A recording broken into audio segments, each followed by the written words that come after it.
vas-y! Vas-y, Snoopy, vas-y, bon sang! Hé, Ordi, Snoopy est derrière toi.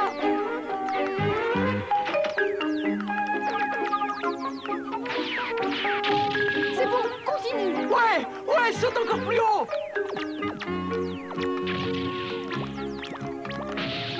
Génial, on gagne. Ça suffit maintenant. Je veux sortir. Ah, tu joues comme ça, toi! C'est à moi. Attends un peu, tiens. Espèce de tricheur, arrête. T'occupe et joue!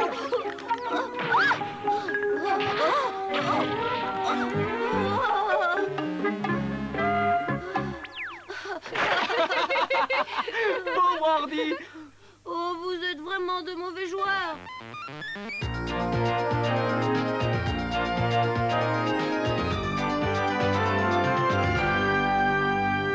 Tu sais, c'est passionnant de jouer avec un ordinateur. Bien sûr, mais l'ordinateur, c'est pas seulement fait pour s'amuser. Oui, je sais. Je m'en sers quelquefois pour faire mes devoirs de maths. Tiens, pose-moi une question, Ordi, n'importe laquelle.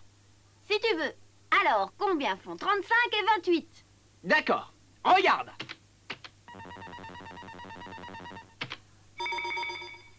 Pas mal, hein? La réponse s'affiche toute seule. C'est 63. Ce n'est évidemment pas très difficile de briller en maths de cette façon-là.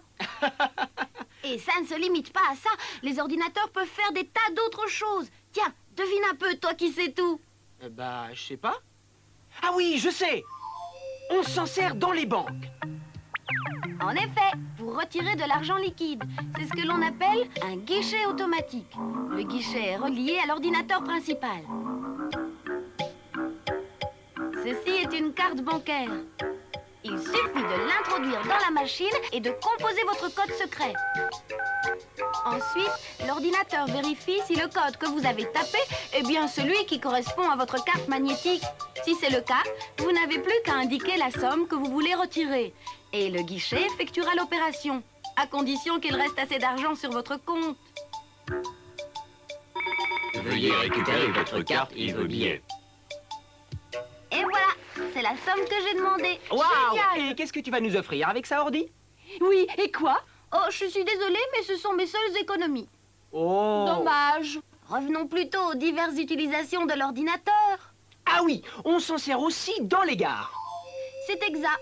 Voici ce qu'on appelle un terminal de réservation. Les informations parviennent jusqu'à l'ordinateur central des chemins de fer qui vérifie s'il reste des places dans le train.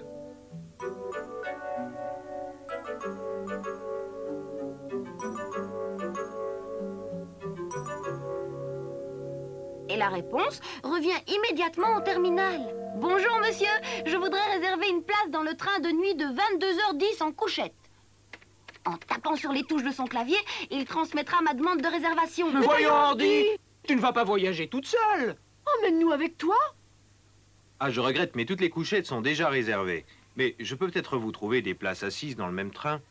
Oh, je vois d'ici ma tête à l'arrivée. Sacré Ordi! On trouve aussi des ordinateurs dans les cockpits des avions. Le pilotage automatique suit les instructions de l'ordinateur de bord. Dans les entreprises, les ordinateurs effectuent les opérations trop compliquées ou trop longues. Et dans l'industrie, les hommes pilotent les machines à l'aide d'ordinateurs. Et puis, si vous regardez bien chez vous, vous trouverez également des ordinateurs. Oui? Où ça? Peut-être dans la machine à coudre. Qu'est-ce que tu racontes? Oui, regarde, c'est tout petit, mais c'est quand même un ordinateur. Bah ça alors! Tu sélectionnes ton type de point et la machine l'exécute sur le tissu. Super! Je suppose que c'est la même chose pour la climatisation. Tu entres en mémoire la température idéale et l'ordinateur se charge du reste. Alors, dans les guichets automatiques, les avions, les machines à coudre, on trouve des ordinateurs? Mais qu'y a-t-il de commun entre tous ces ordinateurs utilisés dans des domaines si différents? Ça ne doit pas être si compliqué. Mais que fait un ordinateur dans le fond? C'est une machine qui traite l'information. Comment ça, traiter l'information? Regarde, dans un ordinateur, on distingue 3 parties essentielles. Il y a les unités d'entrée, clavier, lecteur de disquette. Il y a l'unité centrale qui traite l'information et puis les unités de sortie, comme les écrans ou les imprimantes. Mais dans le détail, ça fonctionne comment? Prenons l'unité d'entrée. Quand tu fais tes opérations, tu les mets sur papier pour bien visualiser le problème. C'est la même chose pour l'ordinateur. 32 plus 28. 32 plus 28. 32 plus 28. 32 plus 28. C'est un peu comme si l'ordinateur avait des yeux et des oreilles pour saisir les données. Si tu veux, la première partie de l'opération consiste en effet à informer l'ordinateur, sans toutefois lui parler comme à un être humain. Non, bien sûr, on utilise des cartes perforées. Oui, ou bien on rentre le problème dans l'ordinateur en tapant sur le clavier. Oui, jusqu'au jour où ce sera la voix humaine qui donnera les ordres. Et l'unité centrale, celle qui traite l'information, C'est l'organe principal de l'ordinateur, son cerveau. Que fais-tu avec ton cerveau, toi? ben, je réfléchis. Je calcule, je mémorise. L'ordinateur fait exactement la même chose. L'unité de traitement de l'information comporte elle aussi 3 parties. D'abord, il y a l'unité de contrôle. C'est ici que les ordres sont enregistrés. Puis il y a la mémoire centrale. C'est là que les programmes et les données sont mémorisés. Ensuite, la partie qui exécute et traite réellement l'information en résolvant le problème posé. Mais...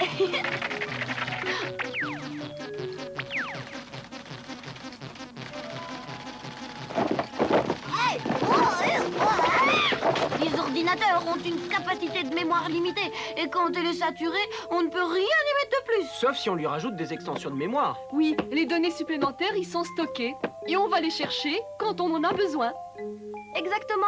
On les enregistre notamment sur des bandes magnétiques ou sur des disques durs. Et les unités de sortie? C'est la partie de l'ordinateur qui renvoie l'information traitée. De même que nous communiquons en parlant ou en écrivant. Ben oui. Moi, j'imprime les textes ou les graphiques sur papier. Ou bien je les fais apparaître à l'écran. Oh, quelle belle invention! Oui, et ça date de quand?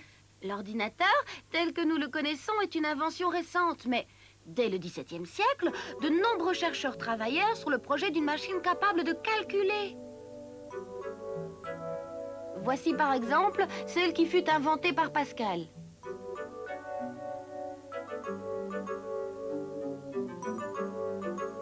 Mais un des pères de l'ordinateur est Charles Babbage. Cependant, le calculateur qu'il conçut en 1812 ne fonctionna jamais. L'Américain Ulrich, lui, fabriqua des machines à traiter l'information. Quant au premier véritable ordinateur, il n'apparut qu'aux alentours de 1946. Rendez-vous compte, il nécessitait 18 000 tubes à vide et pesait 30 tonnes.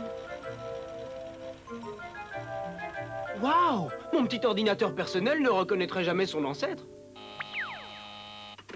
Mais parfois, un tube grillait, tout comme une ampoule électrique, ce qui annulait le calcul en cours. C'était la première génération d'ordinateurs. En 1958, on remplaça les tubes à vide par des transistors. Ça prenait déjà beaucoup moins de place dans les ordinateurs. C'est donc dans les ordinateurs de deuxième génération que des petits transistors à 3 pattes permirent de réaliser des progrès considérables. La troisième génération vit apparaître le circuit intégré. Un circuit bien compliqué d'ailleurs, mais qui permit de faire tenir des quantités de transistors, diodes et résistances sur une puce de quelques millimètres carrés seulement. Il y a 20 ans, cela prenait une pièce entière. Et avec la 4e génération, les progrès technologiques permettent des améliorations considérables. C'est l'apparition du circuit intégré à grande échelle. Sur une aussi petite puce, on peut maintenant placer des centaines de circuits intégrés, ainsi que des dizaines de milliers de transistors. Quel bond en avant pour la technique! Une puce de quelques millimètres seulement, ça rentre forcément dans une machine à coudre. Alors dans mon ordinateur, il y a aussi une puce avec des circuits intégrés. Si l'informatique se développe aussi vite, je me demande à quoi ressembleront les ordinateurs dans les années à venir. Aucune idée. Suffirait d'aller voir. Qu'est-ce que tu veux dire, Ordi? J'ai l'intention de vous transporter dans la cité de demain. Vrai, Ordi, c'est pas une blague. Je vous emmène dans une ville expérimentale où sont utilisées toutes les possibilités de l'informatique. Wow, génial! Alors, on s'en va quand, Ordi? Immédiatement. Youpi, génial!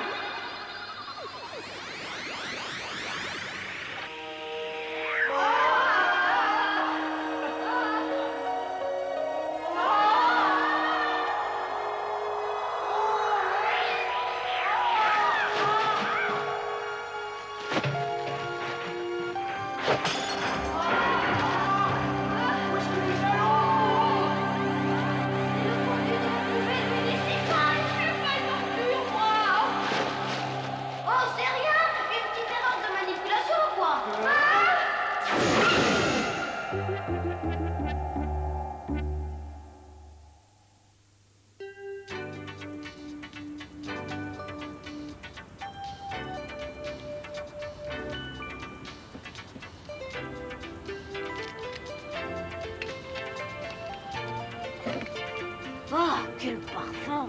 Oh là là, qu'est-ce que j'ai mal au cœur! Sors-moi vite d'ici, ordi! Aïe! Est-ce vraiment l'endroit pour se cacher dans le vide ordure? J'ai jamais vu ça, moi. Hé, vous croyez qu'elle va hurler? Oh, Ben! Voilà le bus. Ça alors? Mais où est passé le conducteur? Envolé. Du tout.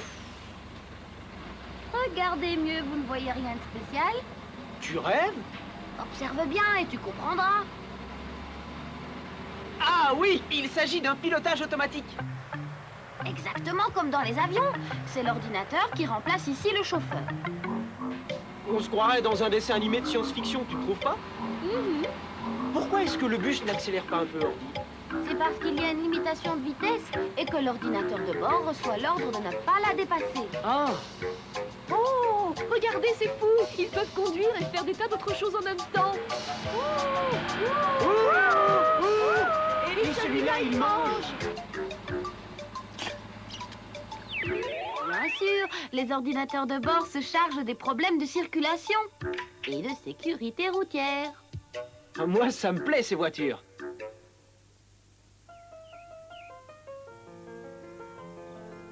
Quelqu'un prend une leçon. Entrons, allons voir.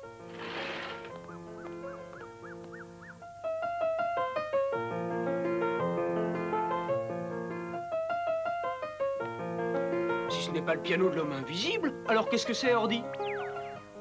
Un piano mécanique informatisé et pour changer de morceau, il suffit de retourner la carte magnétique. Le piano joue autre chose. Écoutez.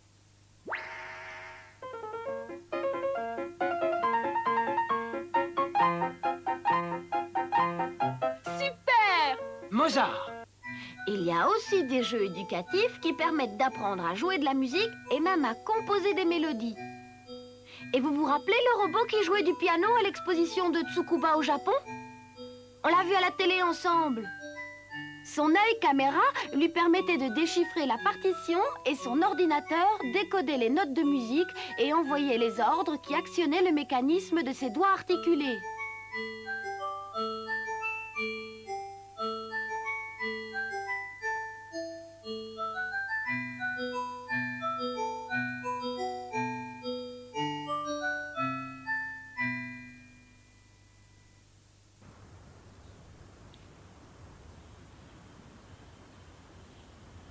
Mais c'est une usine ici? Eh oui, Les légumes et les fruits ont de drôles de formes, en tout cas. Tout est robotisé, on dirait. en effet, et tous les robots de cette usine sont commandés par un ordinateur. Et quel est leur travail? Tout d'abord, ils disposent les jeunes plants dans des caisses. Ensuite, les capteurs contrôlent la croissance de la plante, distribuent les engrais et règlent la température. L'ordinateur se charge également d'un arrosage régulier.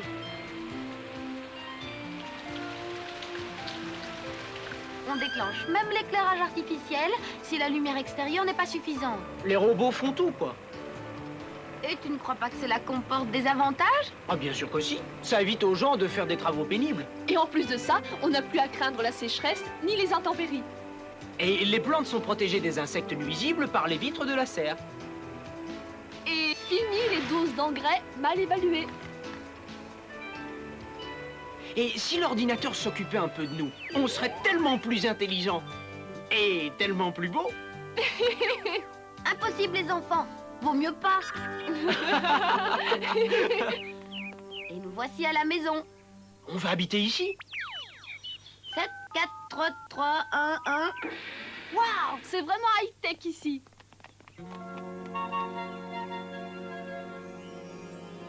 Mais ça, c'est quoi? Votre ordinateur domestique, les enfants. Toujours à votre disposition. Le rêve. Pour allumer l'écran. Et ça? Attends, tu vas voir. Hein? Le journal? C'est l'édition du soir. C'est un télécopieur qui permet de recevoir des nouvelles du monde entier. Waouh! Et ça, c'est le téléphone.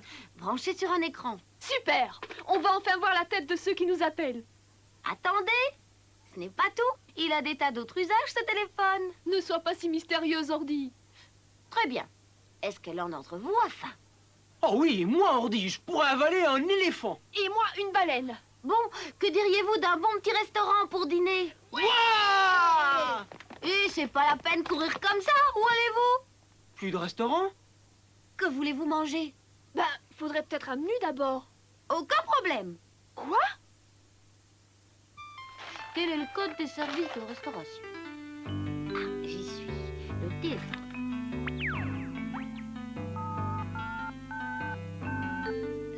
Bonjour, vous avez appelé le service informatique de renseignement. Vous cherchez un bon restaurant, n'est-ce pas? Que désirez-vous manger exactement? Chaud, froid, chinois, français, italien? Ben moi, j'aimerais bien des pâtes. Ah oui, des spaghettis. Alors, des pâtes pour tout le monde. Pourriez-vous nous conseiller un bon restaurant italien? Bien sûr. Tapez votre code d'accès, je vous prie. Buongiorno, voici notre menu.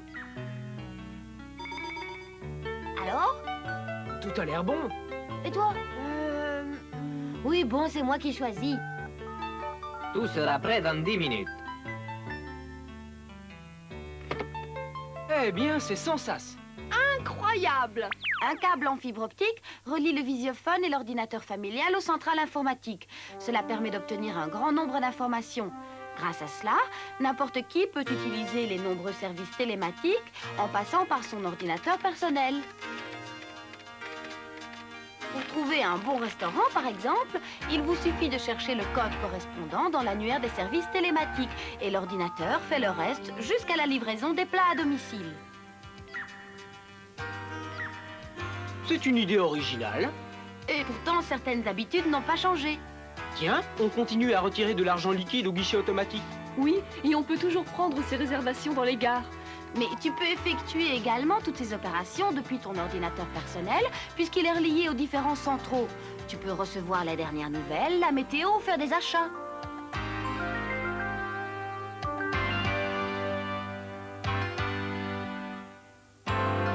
C'est formidable, on a vraiment tout à portée de la main.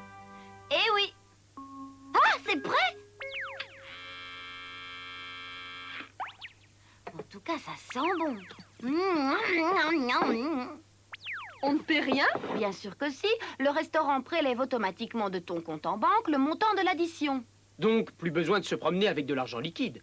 C'est ça. Eh bien, puisque c'est aussi facile, je vous offre le dessert. Moi, je veux une glace au chocolat. Moi, je préfère à la banane. Désolé, il n'y a plus d'argent sur votre compte. Quoi? Mais qu'est-ce que je vais devenir? Mon Dieu, je suis ruiné. Ma petite sœur adorée, tu veux pas me prêter 100 francs? Ah, qu'est-ce que j'ai bien mangé, moi. C'est l'heure de ma petite promenade digestive. À tout à l'heure. Je veux venir avec toi. Centre informatique.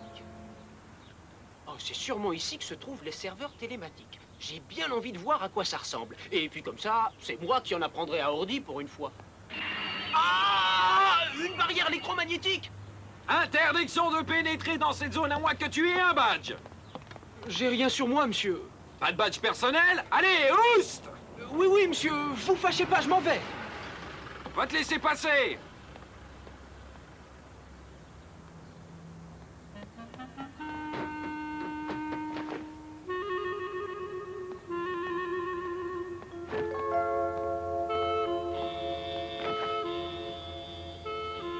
Bon, ça va.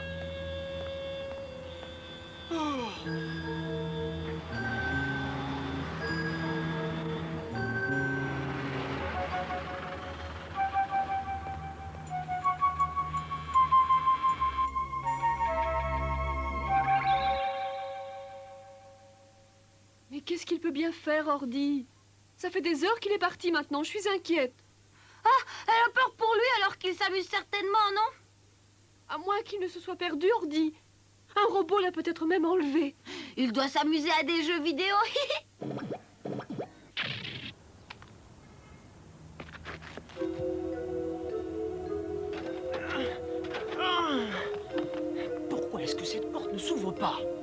c'est sûrement la salle des ordinateurs.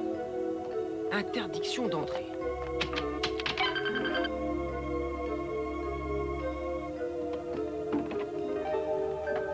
Qu'est-ce que tu fais là? Moi, rien du tout, je me promène. Dis-moi donc qui tu es. Un petit garçon. Très gentil d'ailleurs. Et ton badge d'identification? Mais je n'ai pas de badge, moi. Mais ce n'est pas normal du tout, mon petit bonhomme. Allez, viens avec moi. Mais je viens de... Non, je comprends. Encore un de ces petits curieux. Mais je fais pas de mal, je me promenais, je vous dis... De toute façon, je vais vite savoir si tu mens. Lâchez-moi, laissez-moi partir. Lâchez-moi, appelez Ordi, vous verrez bien que j'ai rien fait de mal. Reste ici, c'est à nous d'en juger. J'ai peur, laissez-moi sortir.